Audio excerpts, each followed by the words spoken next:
presidência hoje está se curvando para isso. Mas eles estavam aqui em cima do caminhão, que é a solução que você tem hoje. Ótimo, só que só tem 1, 2, 3, 4, 5, nós precisamos, são 513 deputados e 81 senadores. Você acha que esse era o momento de estar em cima desse caminhão? O caminhão não resolve lá no parlamento.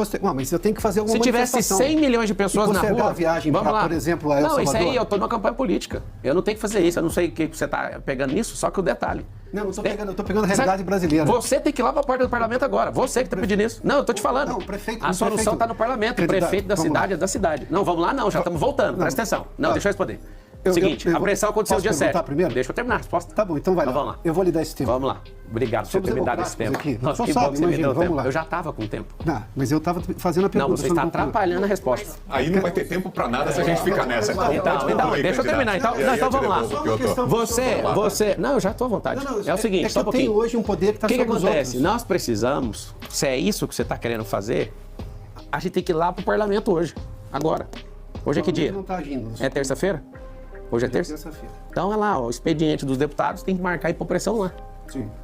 É só isso. Está na mão deles. Quem tem competência para fazer isso não é um jornalista, não é um candidato a prefeito. Você não entendeu isso até agora. É o parlamento. O parlamento está tão fraco que está precisando de um jornalista cobrar um candidato à prefeitura para resolver um problema.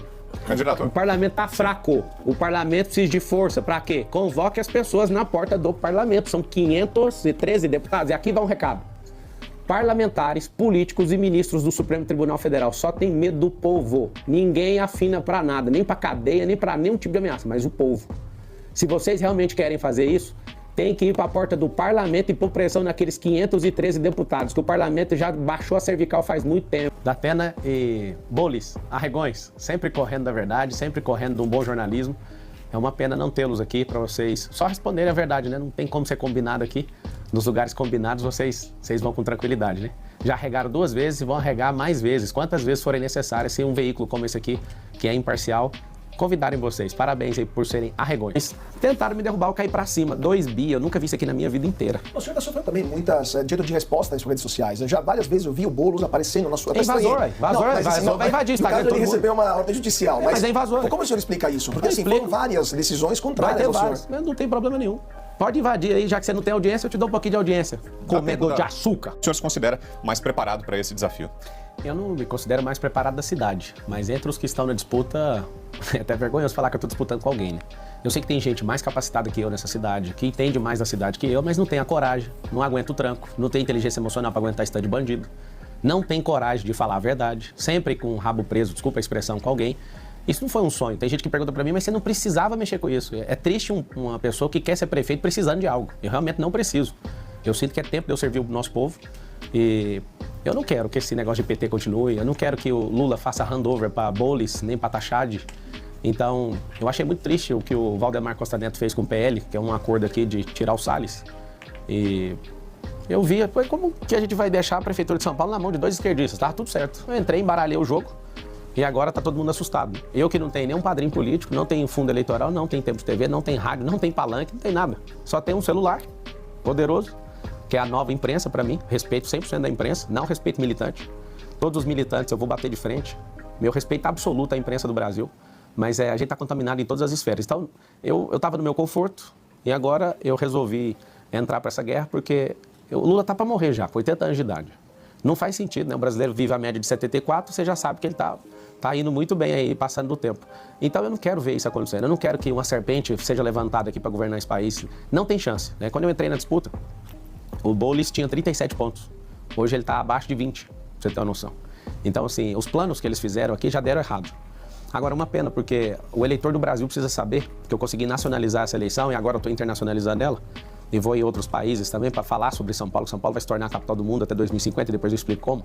Não faz sentido a gente não abrir os olhos e entender que o Nunes tem um secretariado completamente esquerdista e ninguém fala nada. A Marta Suplicy era secretária dele até janeiro, saiu, agora é vice do Bolis. Ou seja, essas articulações, como eu percebi, e vi que o Salles foi sacado dessa corrida, eu não vi nenhum representante do conservadorismo. Sim. Eu vi uma pesquisa que aqui em São Paulo 63% das pessoas se consideram conservadoras. Mas como se a gente se considera conservador deixando 2 grupos esquerdistas, um mais ao centro, o outro extrema esquerda, e quando você olha os 5 principais competidores, só tem eu, de direita, alguém que é conservador, que defende de fato a família, que não tem essa maluquice, essas loucuras de ideologia de gênero. O eleitor de direita, ele não se sente como o eleitor de esquerda que não pensa. O eleitor de esquerda, ele é ideológico. O eleitor de direita é por princípio. O que é isso? Ideologia é um telhado, princípio é um fundamento. E o eleitor de direita, ele é focado na liberdade, e a liberdade não tem dono. E o meu respeito absoluto ao presidente Bolsonaro, o qual eu falo direto com ele. A gente troca muita mensagem pelo WhatsApp, ele sabe o respeito que eu tenho por ele. O fato dele ter preterido o Salles mostrou um sinal que ele não está nessa eleição de São Paulo. Ele ainda não se posicionou, apesar de ter o vice, né, que é o Melo, que para mim, na minha avaliação, conhecendo o Bolsonaro e conhecendo o enredo político aqui do estado de São Paulo, Bolsonaro tirou uma granada e tirou o pino e deu na mão do Ricardo. O Ricardo não sabe o que fazer com isso. Porque quando ele vai para alguns lugares, os populares cobram o Ricardo desse apoio do Bolsonaro. Bolsonaro perdeu a eleição na cidade de São Paulo como presidente. O Tarcísio perdeu a eleição em São Paulo também como governador. E o que acontece? Eu tenho demonstrado aquilo que eu sou. Eu nunca vou fazer o que Joyce, Dória, Frota, essa turma maluca que traiu o Bolsonaro. Primeiro, eu não devo nada ao Bolsonaro. Ele não me fez absolutamente nada que eu tivesse que prestar conta para ele, pra você entender. Eu servi ele. Eu ajudei 38 dias na campanha dele para presidente. E eu lembro que eu não pedi um vídeo para ele. Eu fiz diversas estratégias, já mostrei para as pessoas como é que foi essa estratégia. Foi por pouco, 40 mil votos por estado que a gente não ganhou, porque acabou não rodando tráfego pago na conta dele. Como a gente já resolveu, não vou entrar no mérito mais, mas por algum integrante ali da família por conta de ciúme. Porque eu vi site esquerdista querendo desmerecer o que a gente tá fazendo lá, eu vou lá e vou transmitir para você ver o que nós estamos fazendo, mas aqui tá o detalhe. Tem como mudar. A pessoa mais miserável na cidade de São Paulo consegue mudar. Eu tenho experiência desde 2019 lá e eu falo do fundo do meu coração. Qualquer pessoa pode mudar, desde que ela tenha oportunidade. Algumas pessoas precisam de criar suas próprias oportunidades, mas outras, se a gente não der oportunidade para elas, não vai ter. Então aqui fica um compromisso. Ninguém vai morar em casa de lata aqui em São Paulo. Ninguém, absolutamente, 1.460 dias das que estão aqui já. Ninguém vai morar nessas casas, nem de madeira e nem batendo laje em cima de esgoto. Nós vamos tirar vocês daí com um mutirão de habitação nessa cidade. Na verdade, o que a gente precisa é ter celeridade no judiciário. Porque a grande tática que eu vejo do sistema judiciário hoje é prender as pessoas em inquéritos para usar isso para calar elas. Isso não é do Supremo, isso é de todo o judiciário. Eu não tenho nenhum medo de falar isso. Quando eu vejo que pessoas estão se posicionando, você pode pesquisar, tem um inquérito.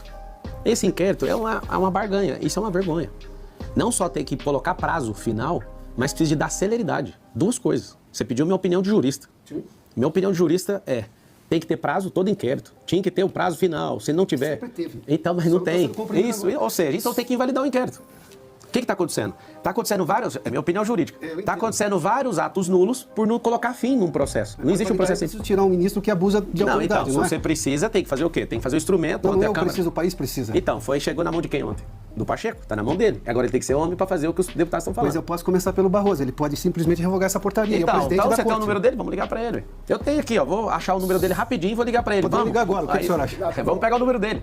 O que isso vai mudar? O candidato à prefeitura mandar revogar. Você tá no inquérito também? Não estou no inquérito. E também se eu tivesse, não é um problema. A questão vamos lá. Você pediu minha opinião, eu dei. Eu preciso das questões práticas. A questão prática é isso. Eu tenho uma decisão do Supremo que interfere, por exemplo, na rua de São Paulo. Agora vamos para a segunda pergunta, então, que a primeira já foi respondida. Isso é uma questão. Você já viu minha opinião, você pediu ela técnica. Sim. Agora vamos para a questão da cidade.